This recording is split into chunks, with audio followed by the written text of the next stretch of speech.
अस्सलाम वालेकुम नाज़रीन, मैं हूँ इलियास मुग़ल और इस वक्त मैं मौजूद हूँ पंजाब में पिंडी भट्टियाँ कोट नक्का पर। ये आपको नज़र आ रही है, ये जो नहर है ये झंग नहर कहलाती है और ये बहुत कादर बैराज से निकलती है ये नहर और वो झंग शहर और वहाँ से भी आगे तक जाती है।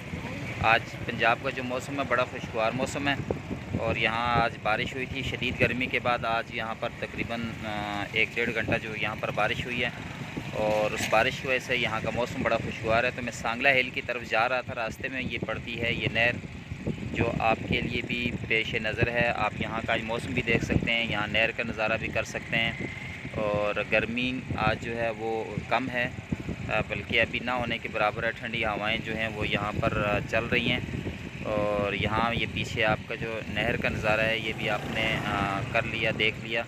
तो मुझे उम्मीद है कि इंशाल्लाह आप घर बैठे एंजॉय कर रहे होंगे और मैं भी आज मौसम को एंजॉय कर रहा हूँ। बहुत शुक्रिया।